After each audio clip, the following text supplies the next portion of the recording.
तो last video में हमने फ्रेमिंग ऑफ इश्यूज़ नहीं एग्जामिनेशन ऑफ पार्टीज़ तक ख़त्म कर लिया था। अभी हम जो है प्रोडक्शन ऑफ डॉक्यूमेंट्स यहाँ से शुरू करेंगे। अब ऑलमोस्ट 10 पेज का चैप्टर ये बचा है, तो जल्दी जल्दी से हम ख़त्म करते हैं। तो आराम से जल्दी जल्दी अब हो जाएगा, ठीक है।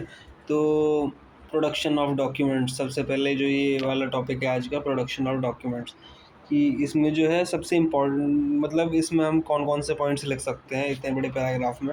सबसे पहले लिखो कि जो पार्टीज़ हैं, वन सेकेंड, जो ये पार्टीज़ हैं,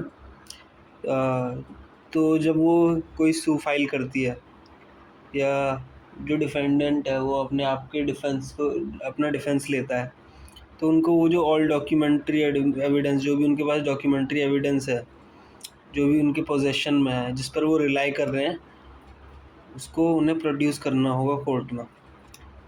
इसमें एक रूल आया था, रूल ऑफ एडवर्स इन्फरेंस। कौन सा रूल आता है? रूल ऑफ एडवर्स, आप इसे लिख सकते हो एडवर्स इन्फरेंस, ठीक है। इसमें क्या कहते हैं कि अगर आपके पास कोई डॉक्यूमेंट या एविडेंस पोजेशन में आपके था जो आपको प्रोड्यूस करना चाहिए था, पर आपने प्रोड्यूस नहीं किया, तो वो सब्सिक्वेंटली इनएडमिसिबल हो जाएगा। जैसे कि no documentary evidence in the possession और power of any property which should have been but has not been produced. दोबारा से, no documentary evidence in the possession or power of any party which should have been but has not been produced in accordance with the aforesaid requirement shall be subsequently admissible। यही है rule of adverse inference. क्या है ये? Rule of adverse inference.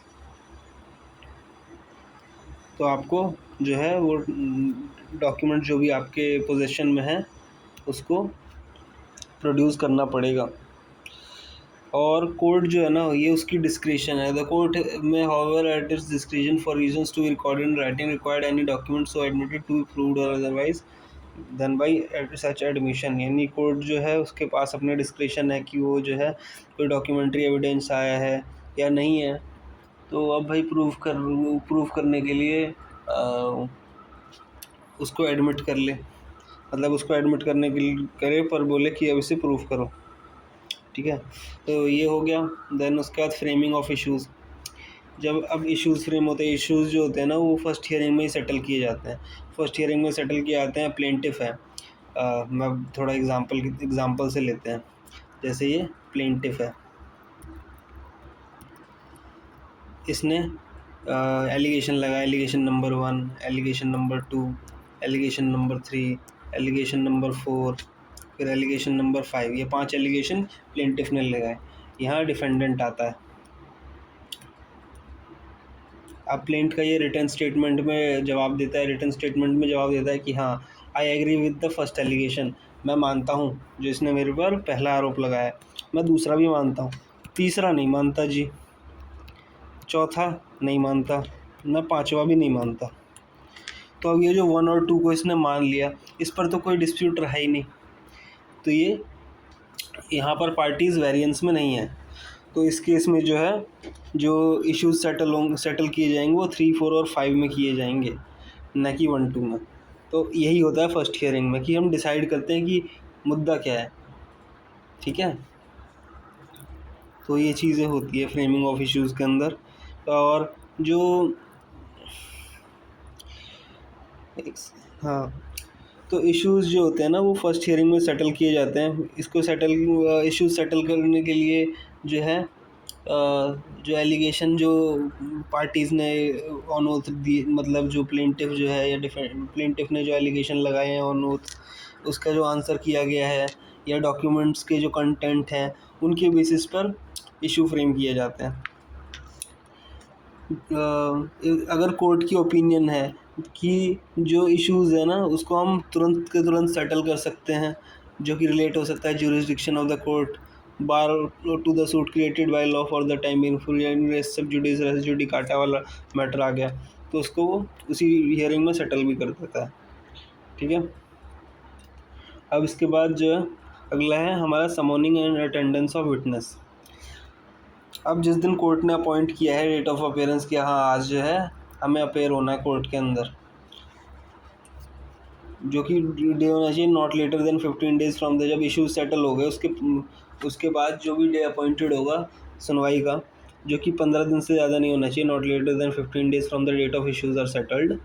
तो उस time पर जो है ना, जो प्लेंटिफ और डिफेंडेंट है उनको अपने अपने विटनेसेस की लिस्ट को कोर्ट में प्रेजेंट करना पड़ता है। कोर्ट जो है वो विटनेस की जो भी गवाही होती है उसको डिक्टेट करता है, टाइपराइटर से लिखवाता है, रिकॉर्ड करवा लेता है। अगर उस जो विटनेस जब अपनी स्टेटमेंट देता है तो उसको हम कहते हैं डिपोजिशन। वो तब तक वैलिड नहीं होगी जब तक उस पर उसका सिग्नेचर नहीं होगा। कोर्ट के पास पावर है to recall any witness who is already called earlier, यानी एक विटनेस अगर एक बार आ चुका है तो उसे दोबारा भी बुलाया जा सकता है। ये कोर्ट की सुओ मोटो पावर्स है, इसके लिए कोर्ट की कोई ज़बरदस्ती नहीं है, अपनी मर्ज़ी से कोर्ट बुला सकता है, कोई ज़बरदस्ती नहीं करके बुलवाएगा। फिर जो कोर्ट है वो अगर कोई विटनेस नहीं आ रहा है, एक सेकंड, हाँ, कोर्ट जो है ना वो किसी थर्ड पार्टी, जो मतलब कोर्ट में on its own motion summon और examine any witness including a party to the suit और स्ट्रेंजर टू द सूट, यानी कोई पार्टी है सूट का उसको भी बुला सकता है। अगर कोई सूट का कोई स्ट्रेंजर टू द सूट है जिसका मतलब इस केस से कोई लेना देना नहीं है, उसे भी बुला सकता है। हो सकता है कोई रिलेशन निकल रहा है उसका सूट से, लेकिन प्राइमरली वो स्ट्रेंजर है सूट के लिए, तो उसे भी कॉल कर सकता है। और अगर ऐसा होता है कि कोर्ट ने जो है समन भेजी है किसी विटनेस को प्रोड्यूस होने के लिए, एविडेंस देने के लिए, किसी डॉक्यूमेंट को प्रोड्यूस करने के लिए, और वो नहीं आ पा रहा, वो अपेयर नहीं हो रहा है विदाउट एनी लॉफुल एक्सक्यूज़, तो कोर्ट जो है एक ऑर्डर दे सकता है कि उसको अरेस्ट कर लो विद और विदाउट बेल। और अगर विटनेस अपेयर हो जाता है तो वो ऑर्डर विदड्रॉ हो जाएंगे। फिर एक पॉइंट आता है एफिडेविट। तो कोर्ट जो है ना प्रोसीडिंग्स के बीच में कोई फैक्ट या फैक्ट्स को प्रूफ करवा सकता है बाय वे ऑफ एफिडेविट, की विटनेस को बोल देगा कि भाई तुम गवाही तो दे रहे हो तो एफिडेविट दे दो कि जो तुम कह रहे हो वो सच कह रहे हो बिल्कुल। अब आप कहोगे कि वो तो दे देगा, बोल देगा कि भाई यही सच है और एफिडेविट दे देगा, तो क्या उससे वो बात सच हो जाती है? हो सकता है कि वो झूठ बोल रहा हो, लेकिन अगर आप फॉल्स एफिडेविट देते हो ना, फॉल्स एफिडेविट अगर दोगे तो मालूम है आपको कितने साल की सज़ा है? मैक्सिमम 7 ईयर्स की जेल हो सकती है। तो ये अगर आप एफिडेविट में झूठ बोल रहे हो तो बहुत सोच समझ के आपको बोलना है, ठीक है? तो एक तो ये पॉइंट है। उसके अलावा जो है एफिडेविट जो है वो प्रॉपरली वेरीफाई होना चाहिए कि लेटर स्टेज पे कोई डिस्प्यूट ना हो जाए।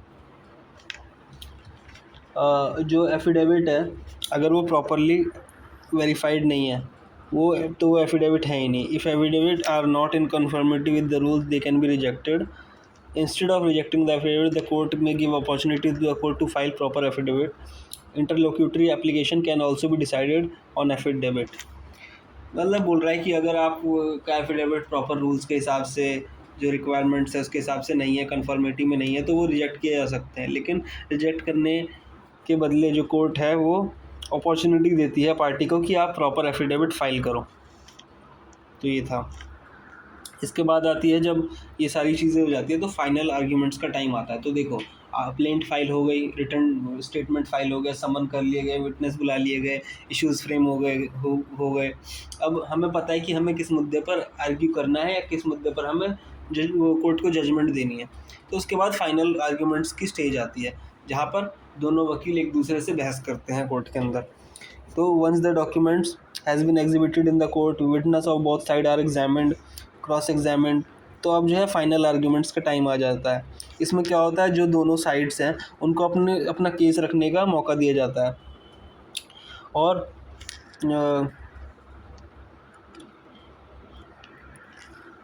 मतलब ये अपॉर्चुनिटी है कि हाँ जज साहब को आप समझाओ कि आपका your version of truth is more true than the other, तो आप ये बताओगे।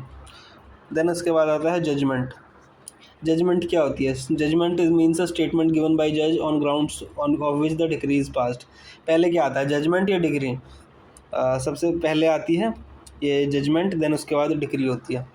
ठीक है, हमेशा ऐसा नहीं होगा कि लास्ट में जजमेंट आएगी उसके बाद कुछ होगा नहीं, पहले जजमेंट आती है, फिर उसके उसके फॉलो ऑन फिर डिक्री की, जो फाइनल डिक्री होती है कोर्ट की। ठीक है, the court after the case has been heard shall pronounce judgment in open court. Court में दी जाती है जजमेंट, और उसके आर्ग्यूमेंट कंप्लीट होने के जो फाइनल आर्ग्यूमेंट्स होगी उसके कंप्लीट होने के विद इन 1 मंथ कोर्ट को जजमेंट देनी होती है। और कोर्ट जो है जजमेंट देने का डे जो है वो पहले से एडवांस में वो फिक्स कर लेता है। अगर जजमेंट प्रोनाउंस नहीं करी गई 30 डेज़ में तो कोर्ट को वो सफिशिएंट कॉज, जैसे हम सफिशिएंट कॉज देते हैं ना, कोर्ट को भी बताना पड़ेगा भाई मैं 1 महीने में क्यों नहीं दे पाया। इसके बाद एक इम्पॉर्टेंट, बस ये छोटी सी चीज़ है, इतना याद रख लो, जो लास्ट पैराग्राफ होता है ना उसमें जो भी टर्म्स होती हैं, रिलीफ दी जाती है या कोई भी जजमेंट दी जाती है, तो वो एकदम प्रिसाइज होनी चाहिए जो लास्ट पैराग्राफ होता है। देन उसके बाद जो जजमेंट आती है उसके विद इन 15 डेज़ जो है आपको डिक्री भी सुनानी होती है, मतलब डिक्री भी देनी होती है। फिर आता है डिक्री एंड एग्जीक्यूशन। अब जब डिक्री पास हो गई तो उसका एग्जीक्यूशन होता है, एक्चुअल इम्प्लीमेंटेशन होगा। तो the of the order of the court, the process of the court starts the entire process of executing the decree. तो जब कोर्ट का ऑर्डर आ जाता है तो ये एग्जीक्यूशन का प्रोसेस स्टार्ट हो जाता है। तो ये आपका हो गया procedural aspects of civil courts. अब ये क्रिमिनल कोर्ट्स का इतना दिया नहीं है इसके अंदर, CRPC और IPC यहाँ पे फॉलो होता है। अब क्रिमिनल ट्रायल हम पढ़ेंगे। क्रिमिनल ट्रायल जब पढ़ेंगे तो इसमें 2 चीज़ें हैं, वारंट केस और समन केस। वारंट केस और समन केस के बीच में डिफरेंसेस आ जाते हैं पेपर में, और इनके स्टेजेस ऑफ क्रिमिनल ट्रायल दे रखा है। इन समन केस और वारंट केस दोनों का थोड़ा थोड़ा अलग है, ऑलमोस्ट सेम है, बस थोड़ा सा अलग है। तो हम एक एक करके इसके भी आज ख़त्म कर देते हैं। सबसे पहला जो हमारा है वो है वारंट केस। वारंट केस जो है ना उसमें क्या होता है, जो इम्प्रिजनमेंट होती है वो for the term 2 years, 2 years तक की इम्प्रिजनमेंट होती है।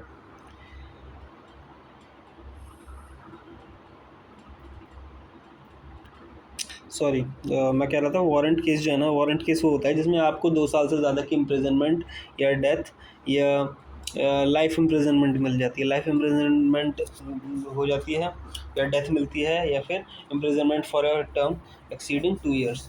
अगर ऐसा कोई केस है जिसमें आपको इतनी सज़ा मिल रही है तो उसे क्या बोलते हैं हम, वारंट केस। वारंट केस में जो अक्यूज़ड है उसकी जो प्रेजेंस है वो मैंडेटरी होती है। वो ऐसा नहीं है कि अपना कोई रिप्रेजेंटेटिव भेजेगा, उसकी पर्सनल प्रेजेंस मैंडेटरी होती है। वारंट केस में जो चार्जेस हैं, किन चार्जेस पे ये केस चल रहा है वो प्रॉपरली मेंशन होनी चाहिए। वारंट केस को वो कन्वर्ट नहीं किया जा सकता समन केस में। एक्यूज जो है वो क्रॉस एग्जामिन कर सकता है विटनेस को वंस में, मतलब वारंट केस अब देख लो 2 साल की सज़ा है, लाइफ इम्प्रिजनमेंट भी हो सकती है, डेथ भी हो सकती है। तो ऐसा है ना कि ये बहुत ही सीरियस मुद्दा है। तो अब भाई कोई विटनेस आ रहा है मेरे खिलाफ गवाही देना, तो मैं उसको बार क्रॉस एग्जामिन और एग्जामिन कर सकता हूँ एक बार से ज़्यादा। ऐसा तो नहीं कि एक बार देख लिया तो हो गया, मेरे को दोबारा उसको एग्जामिन करना है तो मैं वो भी कर सकता हूँ। ठीक है, पर्सनल अपीयरेंस मैंडेटरी है। अब जो गुनहगार है वही ना आए तो ऐसा थोड़ी चलेगा ऐसे केसेस में। फिर उसके बाद जो स्टेजेस ऑफ क्रिमिनल ट्रायल हैं, हाँ, वो किस तरीके से स्टार्ट होते हैं। सबसे पहले आप कोई भी जुल्म होता है या कोई भी क्राइम होता है तो सबसे पहले आप क्या FIR करते हो। जब आप FIR फाइल करते हो तो FIR को क्या कहते हैं, फर्स्ट इन्फॉर्मेशन रिपोर्ट। FIR जो है उससे केस मोशन में आ जाता है। कैसे? क्योंकि FIR जब आप फाइल करते हो उसके बाद जो पुलिस है वो इन्वेस्टिगेशन करती है। जो नेक्स्ट स्टेप होती है FIR के बाद होती है इन्वेस्टिगेशन। इन्वेस्टिगेशन जब वो पुलिस करती है तो वो एक रिपोर्ट तैयार करती है, हाँ, रिपोर्ट तैयार करती है और फिर उसके बाद उसको फाइल करती है मजिस्ट्रेट के पास। देखो दोबारा से देख लो। Then a conclusion is made by the investigating officer by examining the facts and circumstances, collecting evidence, examining various persons, taking their statements in writing and all other steps necessary for completing the investigation। और फिर उसके बाद conclusion के बाद to the magistrate as a police report. अब police report बना के फिर इन्वेस्टिगेशन के बाद मजिस्ट्रेट को फाइल की जाती है। उसके बाद on the basis of police report और अदर डॉक्यूमेंट्स, अगर एक्यूज़ को डिस्चार्ज नहीं किया, यानी पुलिस ने इन्वेस्टिगेशन करी, रिपोर्ट अपनी दी, अब उसके बेसिस पे अगर एक्यूज़ को जिसके खिलाफ एफआईआर हुई है उसको डिस्चार्ज नहीं किया गया तो चार्जेस को फ्रेम किया जाता है जिसके ऊपर उसकी ट्रायल चलेगा। जो चार्जेस हैं वो हमेशा राइटिंग में फ्रेम होने चाहिए, वो वर्बली नहीं, राइटिंग में होना चाहिए, ठीक है। फिर उसके बाद मौका दिया जाता है जो एक्यूज़ है टू प्लीड गिल्टी, अपने गुनाह मानने का एक मौका दिया जाता है। Accused is given the opportunity to plead guilty. अब इसके बाद जो ये जो रिस्पॉन्सिबिलिटी है ना प्लीड गिल्टी करने की, वो आती है जज पर कि जो ये प्ली ऑफ गिल्ट है ये वॉलंटरी मेड हो, यानी ज़बरदस्ती ना करवाया हो, वो अपनी मर्ज़ी से करे, ये इंश्योर करने का काम है जज का। फिर आता है प्रोसिक्यूशन एविडेंस। प्रोसिक्यूशन एविडेंस क्या होता है? जब चार्जेस फ्रेम कर दिए जाते हैं, एक्यूज़ जो है वो गिल्ट प्ली नहीं करता, तो कोर्ट जो है प्रोसिक्यूशन को बोलता है कि अपने एविडेंस दो कि आप इस एक्यूज़ के गिल्ट को आप प्रूफ कर सको। यानी अब एक्यूज़ड बोल रहा है कि भाई मैंने ये क्राइम नहीं किया या इसमें मेरा कोई हाथ नहीं था, तो अब उसकी रिस्पॉन्सिबिलिटी नहीं है कि उसका क्राइम प्रूफ करें, रिस्पॉन्सिबिलिटी उसकी है जो उसके खिलाफ एफआईआर जिसने की है।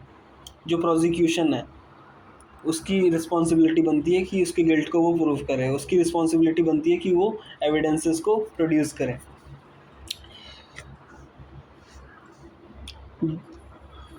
अब जब प्रोसिक्यूशन जो है वो अपने एविडेंस को सपोर्ट करने के लिए स्टेटमेंट्स देता है विटनेस के, the prosecution is required to support their evidence with statement of their witness, this process is called examination chief. बहुत इंपॉर्टेंट है एग्जामिनेशन चीफ।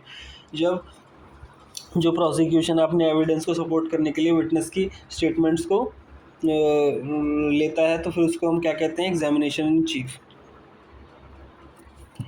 अभी हमने पहले ही पढ़ा था मजिस्ट्रेट के पास पावर है कि वो किस कोर्ट के पास या मजिस्ट्रेट के पास पावर है कि वो समन इशू कर सकता है किसी विटनेस को प्रोड्यूस करने के लिए या किसी बंदे को जिसके पास डॉक्यूमेंट है उसे प्रोड्यूस करने के लिए। तो इसके बाद स्टेटमेंट ऑफ द एक्यूज्ड। अब क्रिमिनल सीआरपीसी जो है ना, ये एक अपॉर्चुनिटी देता है अक्यूज़ को कि उसे भी सुना जाए। इसे कहते हैं ना ऑडी अल्ट्रम पार्टन, ऑडी अल्ट्रम पार्टम, राइट ऑफ बीइंग हेल्ड। तो यही है statement of the accused. CrPC भी मौका देता है एक्यूज्ड को कि उसको भी सुना जाए। फिर इसके बाद डिफेंस एविडेंस। अब अक्यूज़ को भी मौका दिया जाता है कि वो अपने एविडेंस जो है वो कोर्ट के सामने प्रोड्यूस करे अपने डिफेंस में। ये ओरल भी हो सकते हैं, डॉक्यूमेंट्री भी हो सकते हैं। देन उसके बाद कोर्ट का फाइनल डिसीजन आता है, और जब भी कोर्ट का जो फाइनल डिसीजन जजमेंट आएगा तो वो विद रीजंस आता है, कभी भी खाली खाली अकेला नहीं आता। और रीज़न क्या आएगा कि अगर उसको अक्विट किया जा रहा है तो क्यों किया जा रहा है, कन्विक्ट किया जा रहा है तो उसे क्यों कन्विक्ट किया जा रहा है। अगर अक्यूज़ को अक्विट किया जाता है तो जो प्रोसिक्यूशन है उसको टाइम भी मिलेगा कि वो अपील फाइल कर सके हायर कोर्ट में। अगर वो पर्सन कन्विक्ट हो जाता है, कन्विक्ट किया जाता है तो फिर उसे उसके हिसाब से पनिशमेंट अवॉर्ड की जाएगी, और जो कन्विक्ट है वो भी अपील फाइल कर सकता है।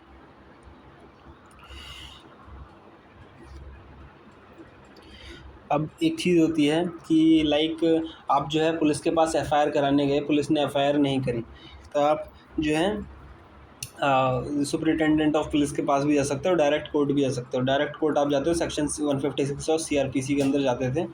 तो उसमें क्या होता था, जो कोर्ट है वो एग्जामिन करेगा कंप्लेंट को और विटनेस को, और फिर उसके बाद जो पुलिस ऑफिसर है उसको बोलेगा कि एफआईआर रजिस्टर करो और इन्वेस्टिगेशन करो। इन्वेस्टिगेशन करने के बाद अगर जो मतलब इन्वेस्टिगेशन रिपोर्ट आती है उसके बेसिस पे अगर कोर्ट को लगता है कि हाँ यहाँ पर जो है जेन्युइनली एक केस बन रहा है, तब तो वो उसका प्रोसिक्यूशन करने का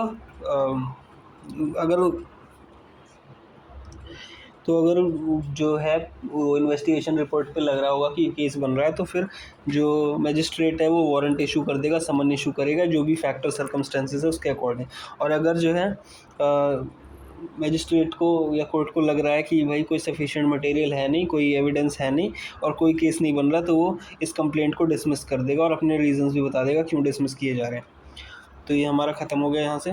अब इसके बाद आ जाते हैं समन केस पे। समन केस किसे कहते हैं? जिसमें अप टू 2 ईयर्स की इम्प्रिजनमेंट हो या सिर्फ पनिशेबल विद फाइन हो, तो इनको क्या कहते हैं हम? समन केस। समन केस जो है ना, इसे कन्वर्ट किया जा सकता है वारंट केस में। अब मान लो स्टार्टिंग में प्राइमा फेसी लग रहा है कि ये समन केस है, पर बाद में पता चला ये क्राइम बहुत ही ज़्यादा खौफनाक क्राइम किया गया है, तो हम उसे वारंट केस में फिर कन्वर्ट कर सकते हैं। लेकिन वारंट केस को वापस से हम समन केस में नहीं कन्वर्ट कर सकते। वो समन केस के अंदर जो एक्यूज है उसको पर्सनली प्रेजेंट होने की ज़रूरत नहीं है कोर्ट में, वो अपना रिप्रेजेंटेटिव भेज सकता है। जो पर्सन है जो एक्यूज है उसको चार्जेस जो है वो इन्फॉर्म कर दिए जाने चाहिए, वो ओरली। राइटिंग में चार्जेस फ्रेम करने की इसमें कोई मैंडेटरी कंडीशन है नहीं, पर फिर भी किए जाते हैं।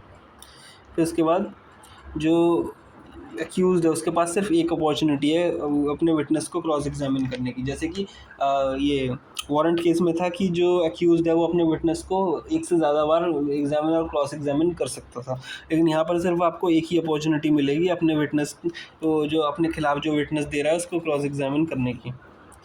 फिर इसके स्टेजेस क्या हैं?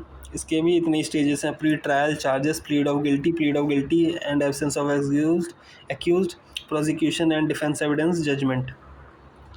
उसमें भी कुछ ऐसे ही थे, बस ये प्री ट्रायल नहीं था, वहाँ पे एफआईआर था, फिर इन्वेस्टिगेशन हुई, फिर चार्जेस फ्रेम हुए, फिर प्लीड ऑफ गिल्टी का मौका दिया गया, फिर प्रोसिक्यूशन एविडेंस दिया जाता है, प्रोसिक्यूशन अपनी एविडेंस देता है, फिर वो एक्यूज़ के स्टेटमेंट को रिकॉर्ड किया जाता है, फिर डिफेंस एविडेंस दिया जाता है, फिर जजमेंट होता है, जजमेंट देता है कोर्ट। इसमें क्या है? पहले प्री ट्रायल होगा जिसमें कि एफआईआर और इन्वेस्टिगेशन होती है, वही पॉइंट है, बस इसमें प्री ट्रायल लिख दिया, उसको कंबाइन करके एफआईआर और इन्वेस्टिगेशन को। फिर इसके बाद चार्जेस फ्रेम किए जाते हैं। चार्जेस फ्रेम करने के बाद वो मौका दिया जाता है कि प्लीड ऑफ गिल्टी, वो मतलब प्ली ऑफ गिल्टी फाइल करने का मौका दिया जाता है अक्यूज़ को। अगर अक्यूज़ जो है वो गिल्टी प्ली कर देता है तो मजिस्ट्रेट उसकी स्टेटमेंट को रिकॉर्ड कर देगा और उसको कन्विक्ट कर देगा अपने हिसाब से, जो भी उसको सही लगेगा। अगर कोई छोटा मोटा ऑफेंस है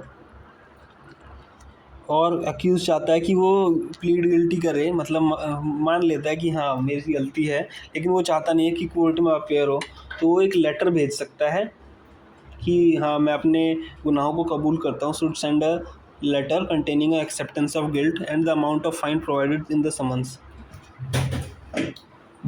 तो समन्स में जो भी उसको फाइन बताया गया है और वो अगर अपने गुनाहों को कबूल करता है तो वो उसको एक एज अ लेटर भेज सकता है मजिस्ट्रेट के पास। और उसके बाद प्रोसिक्यूशन एंड डिफेंस एविडेंस। अब जो समन केस है ये बहुत ही, अब इसमें प्रोसेस बहुत सिंपल होता है। जब अगर वो एक्यूज़ जो है वो गिल्टी प्ली नहीं करता तो ट्रायल स्टार्ट हो जाता है। जो प्रोसिक्यूशन है वो अपनी प्रोसिक्यूशन और डिफेंस जो है वो अपने एविडेंस देते हैं और मतलब एक्यूज़ की स्टेटमेंट रिकॉर्ड कर ली जाती है। फिर उसके बाद जजमेंट होता है। जजमेंट उसी तरीके से, the sentence is pronounced in summon case, the parties need not argue on the quantum of punishment given. वहाँ पर तो जैसे जो वारंट केस था उसमें क्या था कि जो पनिशमेंट दी जा रही है उस पर भी आर्ग्यूमेंट होगी कि इसको कितनी पनिशमेंट मिलनी चाहिए, लेकिन यहाँ पर उसके ऊपर कोई आर्ग्यूमेंट नहीं होती। जो सेंटेंस दिया जाता है वो सोल डिस्क्रिशन ऑफ जज, मतलब जज की अपनी मर्ज़ी है। वहाँ पे जज पूरी तरह इंडिपेंडेंट नहीं था कि वो अपनी मर्ज़ी से जो सज़ा सुनाएगा, उसके ऊपर भी आर्ग्यूमेंट की जाती है। अगर एक्यूज़ एक्विट किया जाता है तो प्रोसिक्यूशन के पास राइट टू अपील है, ठीक है, और एक्यूज़ के पास भी राइट टू अपील है, उसमें भी होता था, यहाँ भी है। फिर आता है हमारा समरी ट्रायल। अब ये समरी ट्रायल जो है ये होता है कि जो स्मॉल ऑफेंसेस है ना, अब बहुत सारे ऐसे केसेस होते रहते हैं इंडिया के अंदर छोटे मोटे क्राइम होते रहते हैं जिसके ऊपर रिसोर्सेज एनर्जी हम 2-2 साल 3-3 साल केस चलाएं, वो कोई लॉजिकल है नहीं। तो उसके लिए एक प्रोसेस बनाया गया समरी ट्रायल। समरी ट्रायल के अंदर ना एक 1 और 2 हियरिंग्स में ही डिसाइड हो जाता है कि केस का होगा, जनरली एक ही हियरिंग में हो जाता है। तो ये इसलिए बनाया गया ये प्रोसेस कि जो स्मॉल ऑफेंसेस हैं उसका बर्डन जो है वो कोर्ट से हट जाए, टाइम और पैसा बच जाए। तो वो वाले ऑफेंसेस ये यहाँ पे गलत लिखा है गाइस। जो 2 ईयर्स से कम जो सज़ा होती है ना किसी ऑफेंस के अंदर, तो वो हम समरी ट्रायल के अंदर ट्राई मतलब ले जा सकते हैं। और जो वैल्यू ऑफ प्रॉपर्टी है वो 2,000 रुपये से कम होनी चाहिए। तो इस तरीके का होता है। और इसमें जो हम मैक्सिमम इम्प्रिजनमेंट दे सकते हैं वो 3 महीने से ज़्यादा की नहीं दे सकते। जब हम किसी केस को समरी ट्रायल में ले जाते हैं तो आपको जो पनिशमेंट भी मिलती है वो 3 महीने से ज़्यादा की इम्प्रिजनमेंट नहीं मिलती। तो जनरली जो कोई ऐसा छोटा मोटा क्राइम होता है तो फिर जो डिफेंस के एडवोकेट हैं वो कोशिश करते हैं कि जो केस है वो समरी में वो समरीली ट्राई कर लिया, समरी ट्रायल हो जाए उसका। जो प्रोसीजर समरी ट्रायल में फॉलो किया जाता है वो सिमिलर होता है समन केस के। इम्प्रिजनमेंट जो है वो 3 महीने तक की दी जा सकती है। इसको मैं यहाँ पे काट देता हूँ, इसमें 6 मंथ्स नहीं होगा, ये 2 ईयर्स आएगा यहाँ पे, ठीक है। इसके बाद जजमेंट के टाइम पर जो कोर्ट है वो रिकॉर्ड करेगा एविडेंस और ब्रीफ स्टेटमेंट और अपने रीजंस के साथ। जब भी जजमेंट देता है तो हमेशा रीजन दिए जाते हैं कि एक्विट क्यों किया जा रहा है या कन्विक्ट क्यों किया जा रहा है। तो यहाँ तक ये वीडियो रिकॉर्ड हो गया। अब अगली वीडियो आएगी उसमें हम ये पूरा चैप्टर जो है वो ख़त्म कर लेंगे। ज़्यादा कुछ है नहीं वैसे अब।